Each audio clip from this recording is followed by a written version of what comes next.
Y al invitado que usted, doctora, va a presentar ahora, pues son colegas, también es saxofonista, esperemos que alguna vez venga acá a tocar el saxo, a tocar semejante instrumento aquí en el estudio de Radio Rocha. Sí. No solamente que venga a su columna como ha venido en algún momento, sino que venga a tocar el saxo como también en algún momento lo prometió. Y él es Sebastián Miraglia, licenciado Sebastián Miraglia. Él es gerontólogo, payaso terapéutico, profesor de la Universidad de La Matanza, formador de payasos terapéuticos. Bueno, como decías recién, es músico, es saxofonista y un montón de títulos más. Si sigo, se nos va la hora. Así que, hola Sebastián, ¿cómo estás? ¿Qué tal, Gaby? ¿Cómo te va? ¿Cómo andas? ¿Cómo anda Juan? ¿Cómo andan? Acá estamos Juan, Cintia Vidal y yo para escucharte y todos los oyentes y los que están a través del vivo de Face de Gabriela Baglica. Hoy con un tema interesante, ¿eh? Sí. Hoy con un tema interesante porque como siempre nos va a desarrollar el licenciado el paradigma de género, ¿no? Y una conexión con la ESI, que está tan de moda ahora que arrancó. Educación sexual integral, ¿no? Uh-huh. Sí, totalmente. Bueno, antes de comenzar, bueno, obviamente renuevo y actualizo el compromiso y las ganas también que tengo de compartir música en vivo con ustedes en el estudio. Sé que lo vamos a hacer prontito, mi intención es que sea el mes que viene, pero bueno, si quieren después lo organizamos bien. Un poco también para descomprimir y darle a la audiencia, creo yo, algo que para mí es completamente resiliente, que es la música y el arte, ¿no? Es lo que creo que nos va a salvar, me parece, en muchos aspectos. Sí. Así que bueno, ya lo vamos a organizar. Y bueno, este es un tema, viste que lo habíamos hablado, Gaby, lo habíamos un poco pensado, me parece un tema interesantísimo para el cual creo que quizás no nos alcance la columna, pero bueno, lo podemos retomar en algún otro momento.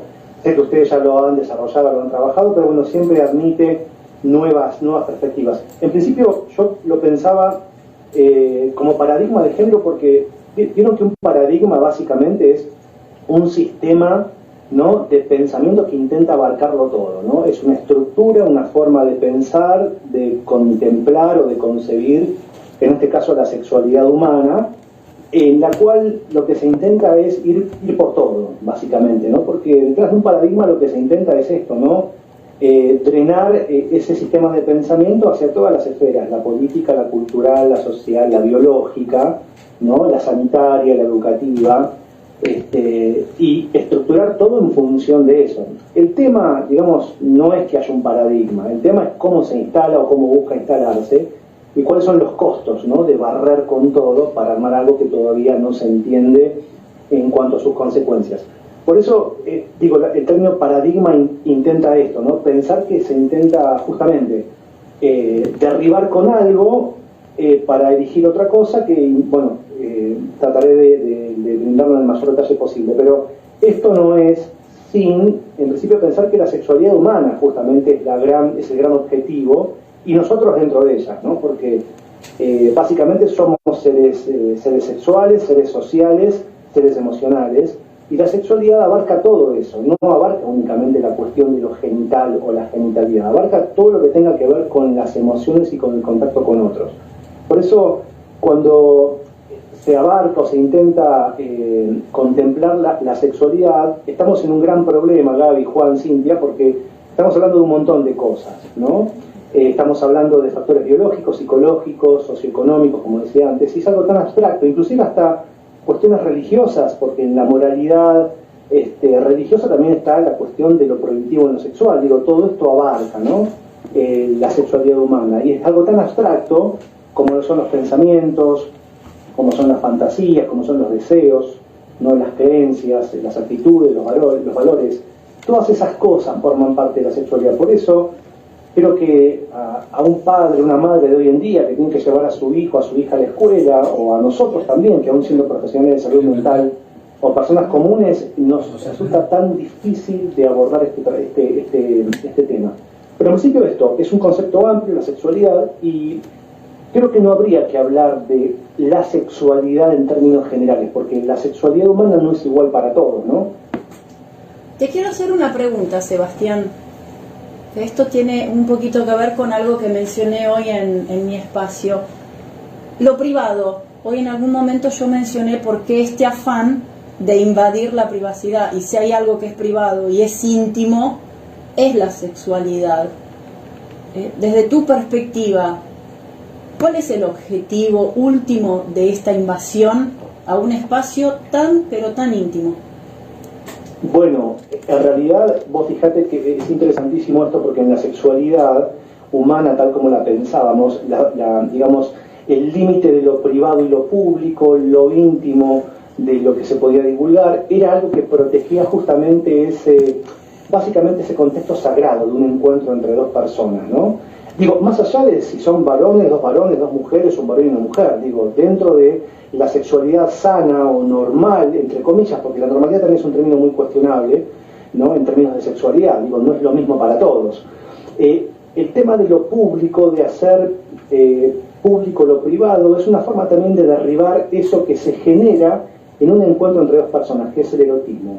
En este punto, Cintia, mira, había que pensarlo a la exhibición, ¿no?, de lo sexual en todos los medios de comunicación, a ver, no solamente en la televisión, sino también en las redes sociales. Digo, hoy en día es el mismo usuario de una red social el que publica, el que, digamos, se exhibe de manera, hasta diría, pornográfica no en el sentido de lo que muestra, sino de que antes lo que era el erotismo, ¿no?, ligado a un espacio común de intimidad con otro, con otra, ahora se torna pornográfico porque ya inclusive no hay velo, ¿no?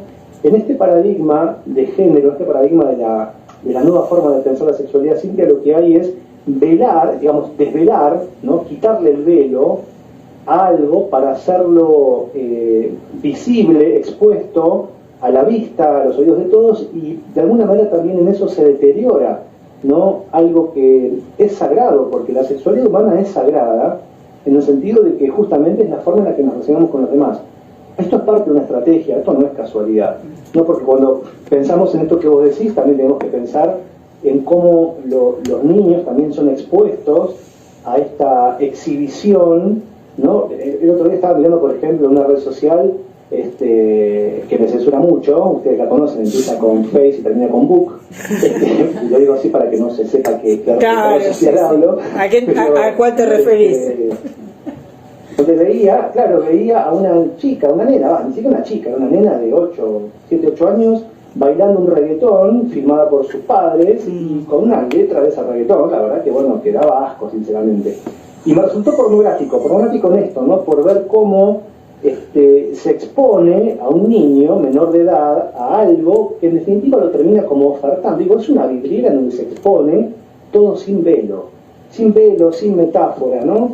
Entonces, digo, en el paradigma de género habría que incluir todo esto de lo cual se sirve el sistema para exponer lo que antes era parte de la intimidad de dos personas o de algo que se ejercía con ciertos códigos, con ciertas normas que protegían la integridad física, mental, biológica. No olvidemos que sexualidad abarca todo esto, ¿no? Pensamientos, fantasías, deseos, creencias, actitudes, valores, todo eso, pensamientos, fantasías. Ahora ya no es personal.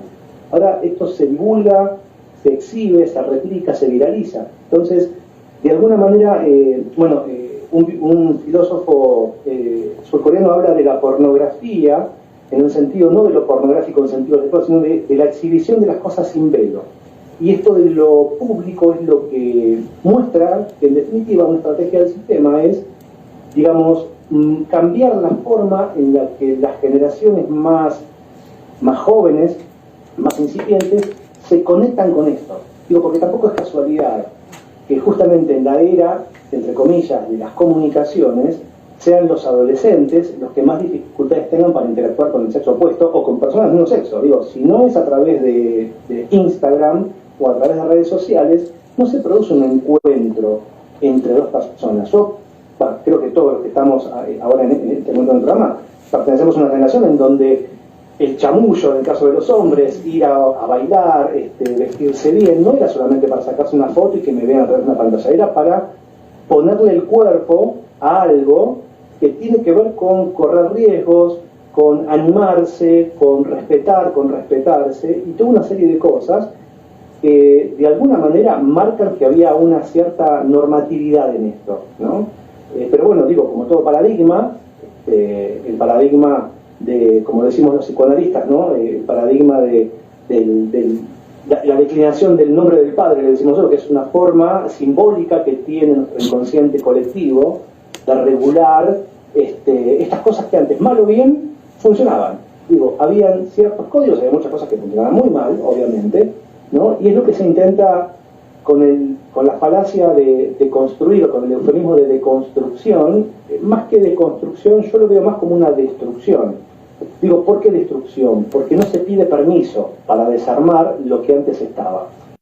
Y no con educación sexual integral, ni con curriculares de la educación inicial, ni primaria ni secundaria. Acá no se le pide permiso al pueblo, no hay un debate televisivo o en redes, o de los cuales los medios se hacen cargo, se hacen voz, para ver qué es lo que piensa la gente. Acá no se le pide a la gente opinión, simplemente es una bajada de línea. Entonces, digo, volviendo un poco a esto, ¿no? Uno de los aspectos es ¿no? Hacer público lo privado. Y otras cosas más que obviamente las estamos viendo día a día y que están todas interrelacionadas, como este gran rompecabezas que es este sistema distópico, ¿no? La sexualidad justamente es un punto, ¿no? Y esto, ¿no? De paradigma, de género, en realidad tiene muchas décadas ya, ¿no? Por lo menos de que se viene generando. Yo el otro día estaba escuchando una colega, ¿no? Una colega muy elocuente lo plantea en una reunión, ¿no? de psicoanalistas, de psicólogos, cuando hablaba, bueno, ¿cuándo surgió el concepto de género? El concepto de género, ¿no? Como tal como está utilizado en este momento, viene por lo menos desde la década del 50.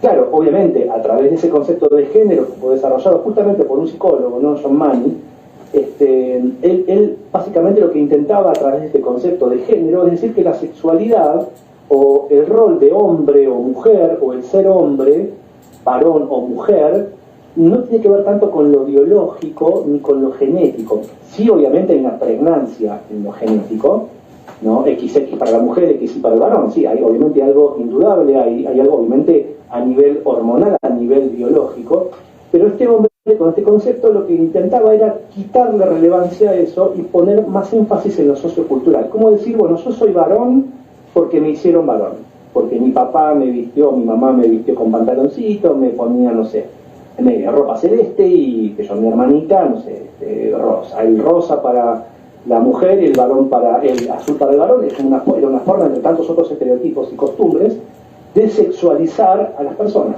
Algo justamente producto de la cultura.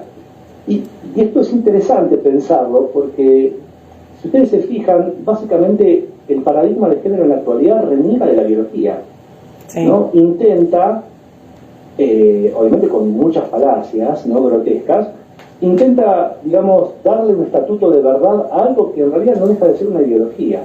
Claro. ¿No? Porque justamente es una visión sobre cómo deberían ser las nuevas formas de relacionarse de los seres humanos.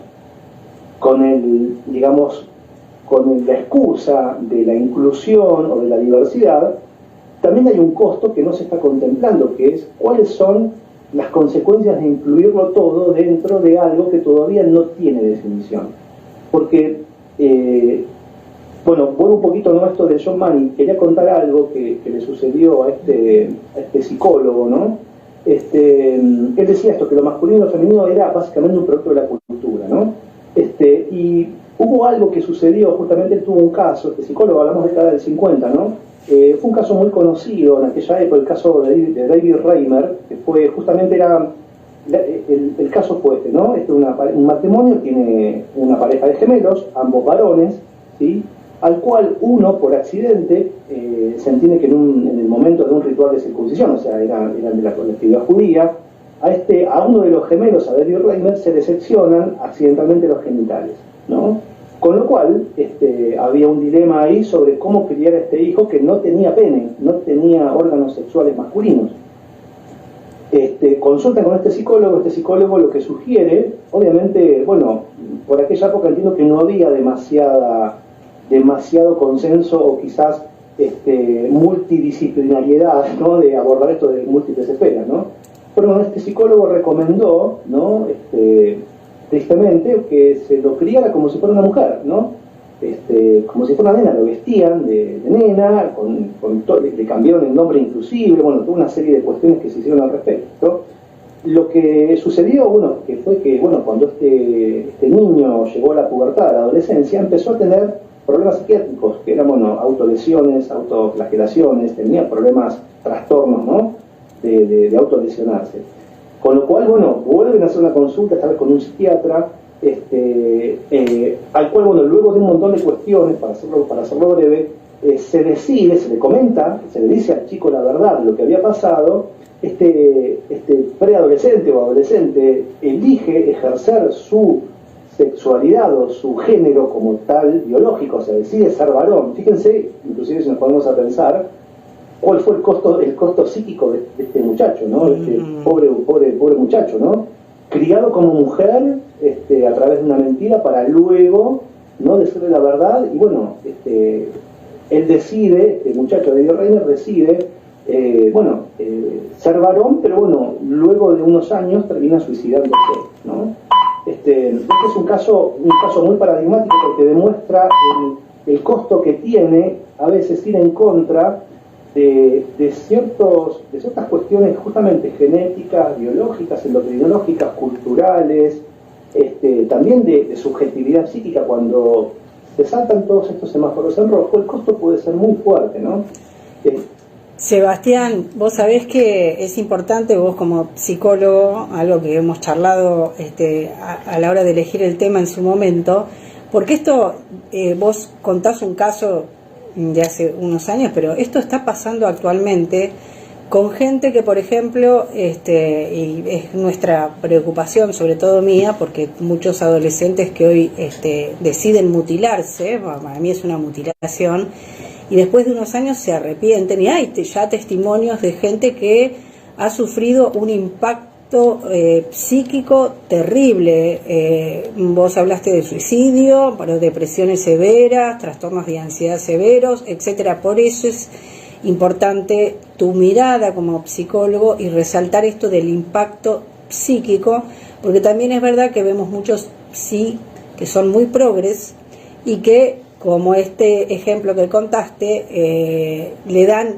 como el aval al chico o a la chica siendo muy pequeño, y bueno, y las consecuencias se ven después, en épocas un poquito más tardías de la vida. Lo bueno que Sebastián y Gabriela, que siendo profesionales de la salud, ustedes advierten de este tema, porque los que te empujan y alientan, Sebastián, a hacerte todo este tipo de alteraciones, no te dicen lo que te va a pasar después, sí. No te advierten nada. No solamente esto de las mutilaciones, chicas que se sacan las mamas, niños que sin pene y demás, también el tema de la ligadura de trompas, digo que a la larga, digo que realmente psíquicamente un chico está en condiciones de decidir a esas edades, 10, 11, 12 años, e inclusive antes, sobre su futuro y sobre su orientación. Mira, para pensarlo en términos clínicos y teóricos, yo no puedo menos que citarlo a Freud, porque es, obviamente es uno de los que más ha aportado en cuestiones de la sexualidad humana. Freud ha publicado innumerables ensayos, su obra obviamente habla de esto, ¿no? A ver, básicamente lo que hay en un niño es un ciclismo de formación, con lo cual tenemos en un niño, obviamente si podemos pensarlo, desde los 3, 4 años hasta los 10 promedio, en donde no hay un desarrollo significativo de sus órganos genitales, sino hay una maduración, ¿no?, neurobiológica, neurofisiológica, que prepare a ese ser en formación, lo que será un hombre o una mujer. No hay tampoco una simbolización de la sexualidad, con lo cual es como quitarle, digamos, desnaturalizar un proceso que tiene que darse en tiempos acordes a lo biológico. Y no se trata de que lo biológico sea lo único, porque decimos que la sexualidad es una esfera muy amplia, pero cuando hablamos de la educación sexual integral, por ejemplo, estamos ante esto es público, esto no lo estoy diciendo yo, ¿no? Esto lo dicen justamente los organismos oficiales, ¿no? El objetivo de la educación sexual integral, básicamente se lo ponen con estas letras, ¿no? Desnaturalizar la infancia, desnaturalizar la infancia ¿de qué? De los modos socioculturales establecidos. O sea, hay un intento en este gran paradigma de género y con esta herramienta, porque la ESI, la educación sexual integral, es una herramienta como lo es también la ley de aborto o bueno, otras leyes que se han promulgado con esta finalidad, ¿no? Con la ley de identidad de género también. Digo que, insisto, no está ni bien ni mal, el tema es qué uso político y para qué se hace eso. Pero si tomamos como referencia el paradigma de género, básicamente están alineando el adoctrinamiento a través de la educación sexual integral, porque, insisto, el objetivo de ellos, lo han dicho, palabras textuales cito, ¿no? En todos sus cuadernillos, digamos, el contenido curricular en educación inicial, primaria y secundaria, por lo menos en educación inicial voy a hablar ahora, es desnaturalizar la infancia de los modos socioculturales establecidos, y esto es justo en una etapa evolutiva en donde todavía estamos en construcción, desarrollando nuestra identidad. Somos niños. Si soy varón, soy un niño. Si soy una nena, soy una niña. Bueno, circula que vamos a ver si por ahí para la próxima podemos tener la información certera, esto de que para inscribirse en un jardín de la provincia de Buenos Aires ahora tenés que obligatoriamente completar algunos casilleros respecto de si el niño tiene alguna tendencia. A partir del 15 de diciembre fue aproximadamente esto. Claro, alguna tendencia de género sí, diferente, exacto. Binario, no binario. Hay en el jardín, ya desde el jardín de infantes. Sí, bueno, pero fíjense que en realidad este mecanismo es exactamente igual al del problema reacción-solución. O sea, vos fíjate que el mismo sistema, ¿no? El mismo paradigma del cual el sistema se sirve, da a la sociedad conceptos nuevos, ¿no? Esto de lo no binario, ¿no? Hay un montón de terminología. Digo, el lenguaje inclusivo básicamente es un conjunto de significados nuevos que abarcan una forma de comprender la realidad parcial, no es todo, ¿no? Digo, el mismo sistema proporciona palabras, conceptos, decimos significantes, para que justamente las generaciones se sirvan de eso. Antes no había este problema. Bueno, hay que generar algo para que la gente tenga que nutrirse de eso y a partir de ahí ofrecer una solución. Digo, detrás del paradigma de género se establece el problema de que los niños tienen que ser de chiquitos, tienen que saber quiénes son, ¿no? Y ninguno de nosotros, por lo menos yo, cuando era chico y me preguntaban qué quería ser cuando sea grande, y yo no tenía idea de lo que quería hacer cuando era grande, y ni hablar de eso, más allá de que era varón y tenía básicamente asignado ese rol, porque el sistema sociocultural me puso en ese lugar y yo lo pude adquirir, entiendo yo, con idoneidad. Soy un hombre, me percibo hombre y mi cuerpo lo dice. No hubo todo este gran derrumbamiento de este andamiaje simbólico sobre el cual los niños no saben, y como no saben, lo absorben con mucha más digamos, efectividad, y también figuras paternas y maternas que están como desorientadas con respecto a esto. Porque vos... Claro, acá, perdóname Sebastián, pero es porque estamos interactuando bastante por el vivo, ¿no? Adriana por ahí nos dice, Adriana Taboga dice, sí, yo lo llené por Bastian, que es su nieto. Sol nos dice, no entiendo cómo los padres siguen mandando igual a los hijos a la escuela, ¿no? Esta cosa de no saber bien qué hacer al respecto, ¿no? Debo tener por eso los dos testimonios, por eso los quise leer en simultáneo, una abuela que nos dice yo lo llené y alguien que nos dice no entiendo cómo todavía con estas cosas, y es muy difícil tomar, creo, para un papá la decisión a partir de todas estas cosas de las que nosotros hablamos, no solamente el tema, bueno, hoy de la ESI, la ideología de género, esto de llenar este tipo de planillas y demás, sino en su momento fue con la inoculación casi obligatoria, y qué hacer, ¿no?, como papá frente a todo esto, que es una de las preguntas que ha surgido también, no precisamente en este vivo, pero sí a mí me la han hecho. Sí. Bueno, a ver, es un gran dilema, porque vos fijate que todavía la sociedad intenta creer o intenta tener la esperanza de que algo distinto va a suceder.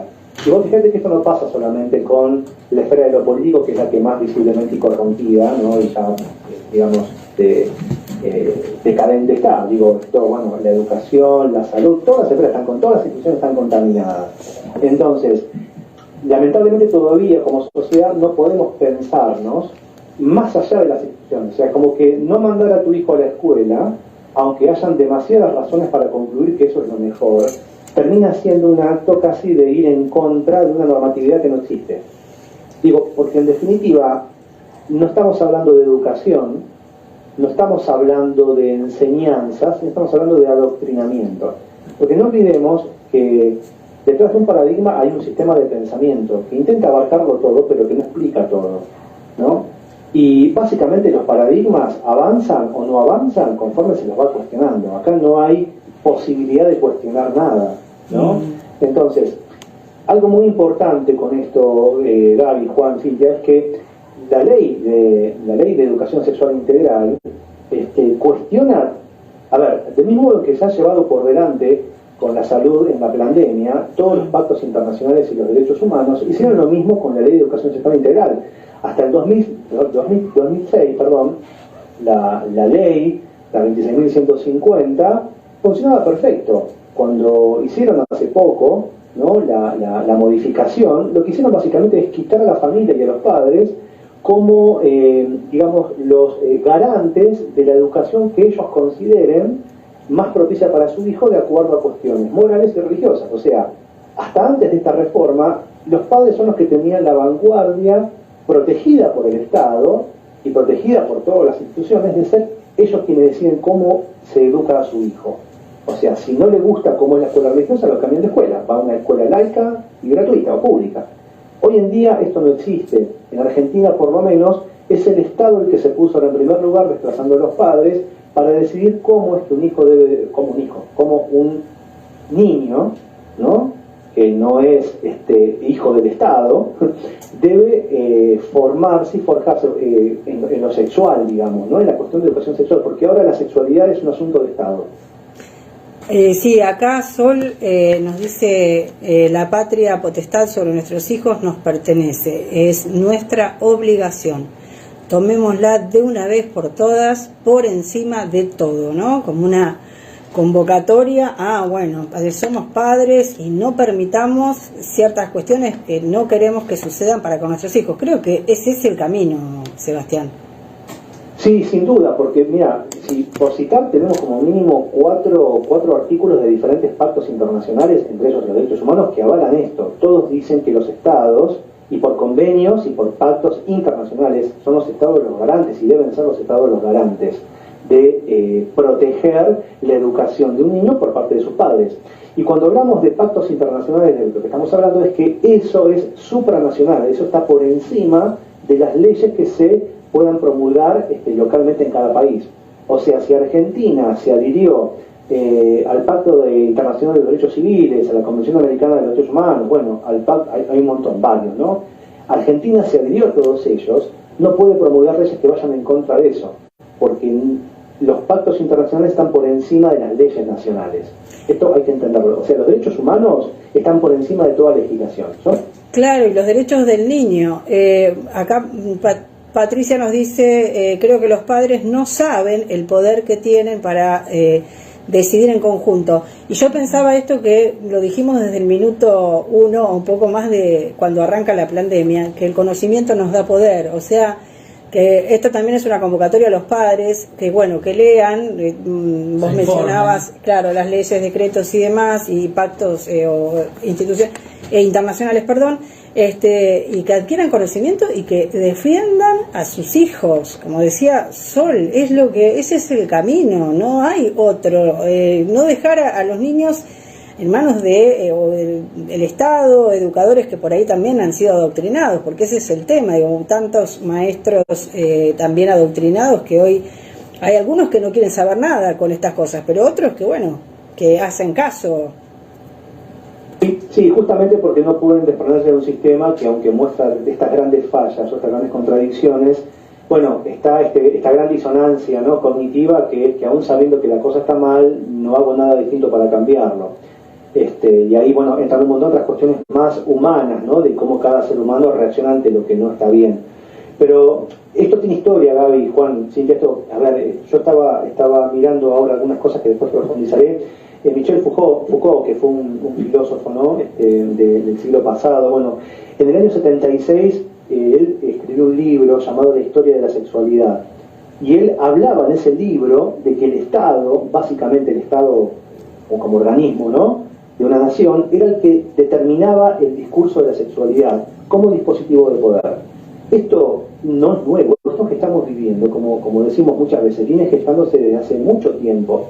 Lo que ha hecho el sistema, el gran sistema ¿no?, este gran monstruo, es utilizar las innovaciones, los avances, los productos socioculturales que se generan espontáneamente para tomarlos, manipularlos, tergiversarlos y devolverlos a la sociedad conforme a sus objetivos, no de tener más dinero, porque el dinero en realidad no es lo que interesa es algo más poderoso que el dinero, que es el control, ¿no? El control de la biología, el control de los pensamientos, el control de la idiosincrasia, el poder de alguna manera monitorear en tiempo real todas estas esferas que hacen, por ejemplo, la sexualidad, ¿no? Digo, hoy en día prácticamente podemos conocer casi todo de una persona que esté mínimamente conectada a un dispositivo electrónico.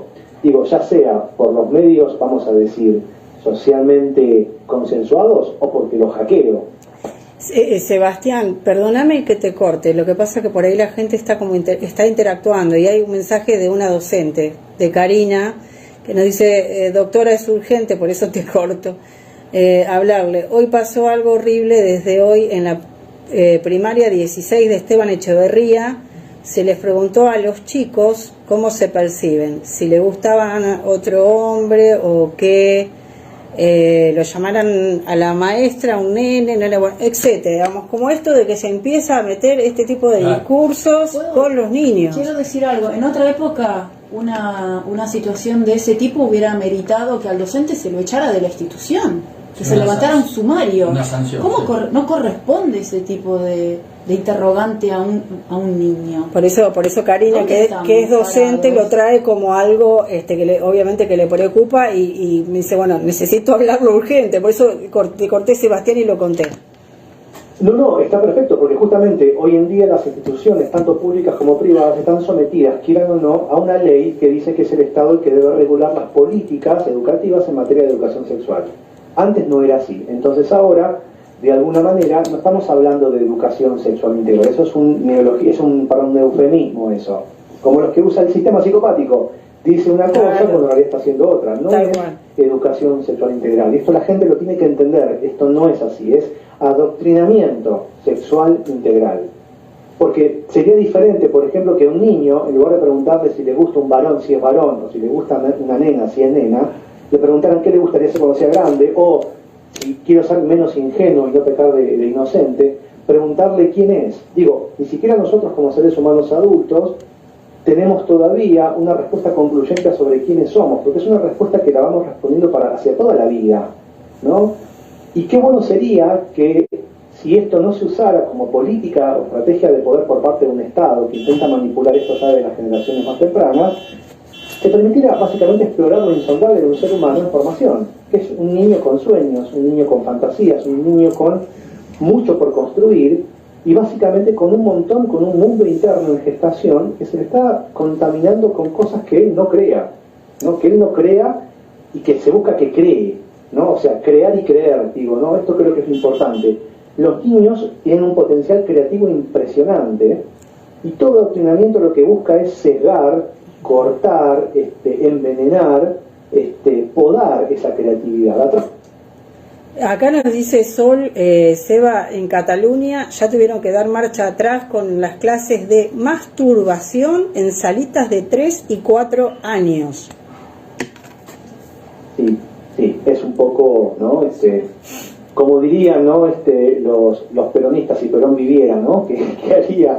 Yo diría, ¿qué haría Freud si viviera, ¿no? Porque básicamente talleres o clases de masturbación para niños es básicamente forjar o estimular una futura sexualidad perversa en términos psicoanalíticos, ¿no? Claro. O sea, donde debería haber una regulación, decimos nosotros, de las pulsiones. O sea, un niño, básicamente un un nene de 3 años, 4 años, cuando ingresa a la educación inicial, tiene sus pulsiones, sus energías, básicamente descontroladas, desorganizadas, porque es un niño en formación. La educación originalmente se planteó como una forma de regular esas pulsiones, la agresividad, la omnipotencia, todo lo que tenga que ver con esto descontrolado de un niño, para que entre en un sistema en donde el orden simbólico de la palabra, de la educación, también ordene los pensamientos. Digo, un adulto educado es un adulto ordenado. Digo, pero no educado en la escuela, educado en la casa, educado en un montón de cosas. Esto va en contra de todo eso, porque justamente donde deberían haber quizás ciertos mecanismos simbólicos firmes que contengan a los niños para darle eso que necesita, digo, un cauce, un dique funcional, vamos a decir, a la creatividad o a eso, que hace en un jardín, digo, no sé, mancharse la mano con témpera para hacer un dibujito o lo que sea, digo, es una forma también de explorar su capacidad, que con esto queda limitado básicamente a lo pornográfico de una sexualidad que no puede significar. Significar en el sentido que no le puede dar sentido. Como un niño le puede dar sentido a la masturbación, como la entiende un adulto, ¿no? Por eso, digo, detrás del paradigma de género se engloban un montón de cosas con la bandera de la libertad, de la inclusión, con la bandera de la diversidad, se engloban un montón de personas que no están queriendo eso. Digo, porque de alguna manera, detrás de la diversidad sexual deberíamos incluir a los pedófilos, deberíamos incluir a los que hacen zoofilia, deberíamos incluir a los que practican la necrofilia. Digo, hay un montón de desviaciones, de perversiones, ¿no? Insisto en el término del psicoanálisis, de desviaciones aberrantes de la conducta sexual, que parece que acá entran con el paradigma de la diversidad y de que todo está bien. Bueno, ya hablábamos la última vez que hablamos con Nicolás, que en algunos países como Canadá y en España, creo Suecia o no, ahora se me fue, pero en Canadá él nombraba seguro que ya está aprobada la zoofilia. O sea que, y en realidad lo que por ahí nosotros que estamos en el tema y sabemos que esto tiende, o sea, ¿cuál sería el último paso que quieren dar? Es naturalizar la pedofilia. Como que esto de que nosotros hemos hablado en otros programas, Sebastián, gradualmente van naturalizando lo que no es natural y con un objetivo final que en este caso sería esto, ¿no? Que da todo igual, pero en definitiva es la pedofilia lo que quieren o el camino hacia donde se dirigen. Sí, la pedofilia o la legalización de conductas sexuales, obviamente que están por fuera de una norma colectiva o comunitaria de consenso, vamos a decir, ¿no? Digo, abusar de un niño con el aval del Estado, obviamente es algo que muchos de los que no pertenecemos ni a los adultos mayores, que fueron los principales dinamitados, ¿no?, en esta cuestión de la despoblación, ni los niños, que son los que no se pueden defender, fuimos todavía estos que estamos entre la brecha de los 30 y los 60 o 70 años, por decir algo, los que heredamos lo que estaba bien de un sistema que siempre tenía sus fallas, porque todo sistema lo tiene, y vemos que esto no está bien, porque se meten con los niños, porque con los grandes no pueden, porque obviamente somos todavía los que podemos ofrecer esta resistencia, pero no desde una cuestión inclusive de contraideología, porque lo que yo planteo, lo que planteamos acá, no es cuestionar una ideología de género desde una contraideología, no es eso, es simplemente pensar que hay un montón de semáforos en rojo que se han pasado. Mira, si analizamos, Gaby, la ley 26743, que es la ley de género, sí. Vos fíjate que la ley que se sancionó en el 2012 no contempla ningún protocolo. O sea, la ley, recordemos que decía que cualquier persona que se autoperciba de un sexo, de un género que no es el naturalmente concebido, digamos, yo soy hombre y me autopercibo mujer, puedo ir al registro de las personas y ponerme un nombre de mujer. Bueno, pero eso no se hace sin un protocolo, ¿no? Un protocolo con un aval psiquiátrico, con un aval médico, con un aval psicológico, con un tratamiento que implique un tiempo de pausa para ver si realmente eso que quiere hacer ese varón, que se autopercibe mujer o a la inversa, es realmente lo que quiere. Porque lo que no dice el paradigma de género es que hay un montón de casos de personas que desde niños se han autopercibido de un género que no era el biológico, se han arrepentido y ya no hay vuelta atrás. Digo, hay documentales que hablan de esto, hay series que hablan de esto, que tienen todo este sustrato de lo que no se dice, y es justamente de que esto fracasa y no se está diciendo, y no porque el fracaso sea mayor que el éxito, sino que no está siendo regulado.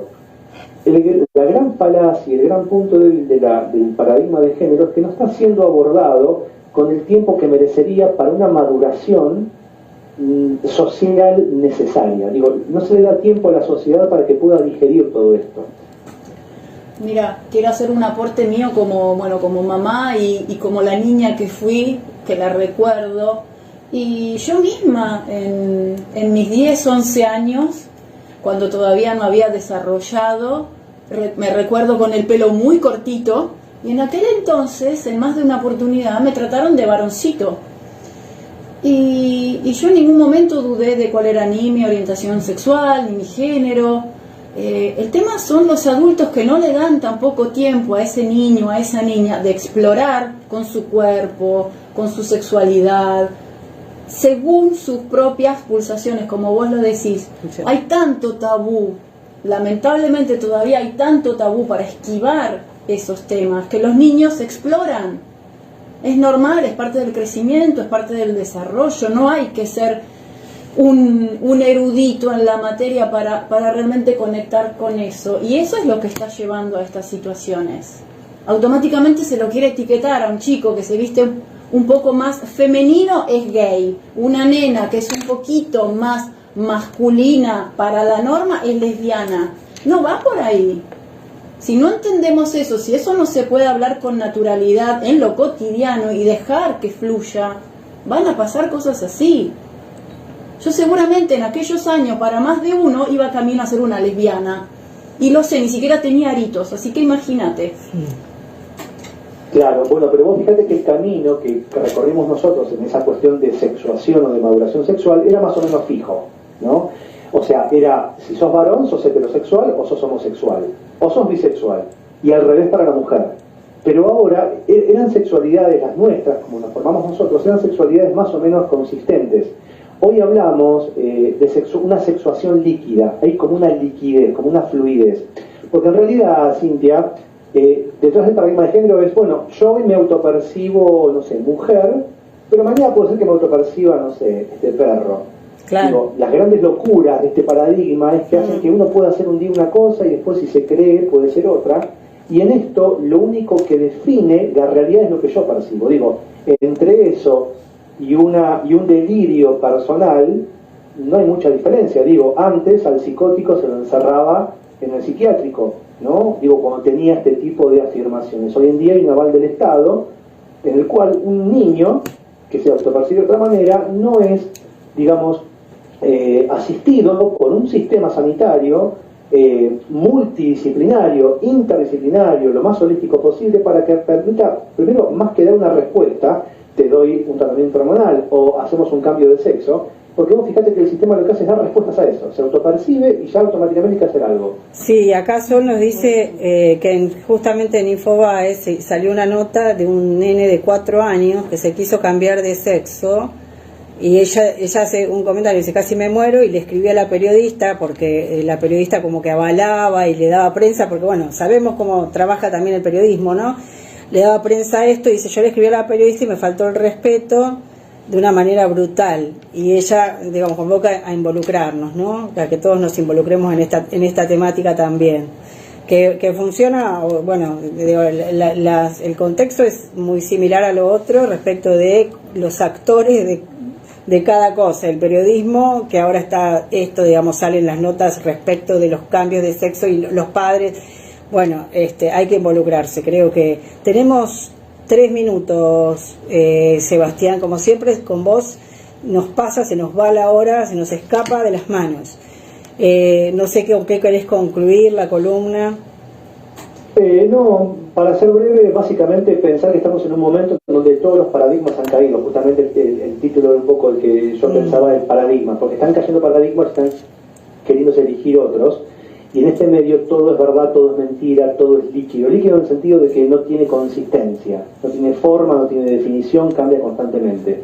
Bueno, bueno, en ese punto creo que hay que quizás tomar aquello que nosotros como representantes de generaciones que hemos atravesado etapas evolutivas, biológicas, psicológicas, emocionales, bueno, tenemos que agarrarnos de lo que más nos ha sostenido, ¿no?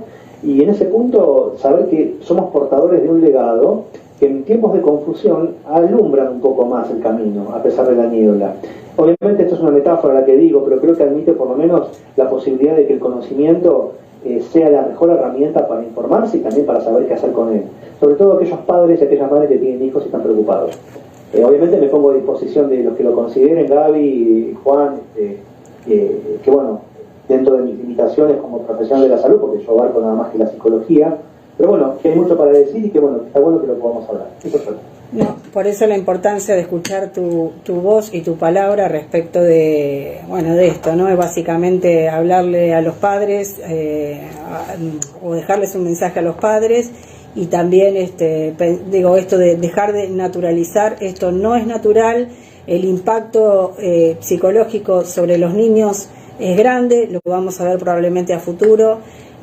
Como en su momento dijimos, la pandemia va a generar una verdadera pandemia que es la de los trastornos mentales, eso es sumado a y hoy lo estamos viendo, adelantarnos también en esto no es normal y el impacto psicológico sobre los niños lo vamos a tener o lo vamos a ver después. Así que por favor, padres, involúcrense y cuiden a sus hijos porque lo venimos diciendo, son el objetivo de estos seres nefastos, sin alma y con toda la plata. Gracias, Sebastián, nos sacan del aire. Muchísimas gracias. Un cariño enorme. Gracias, Sebastián. De la ciudad nos sacaron del aire. Nos encontramos el martes próximo en otro programa de Pensar no cuesta nada. No hacerlo, y hoy más que nunca, nos puede costar carísimo. Gracias, gente. Gracias por estar siempre.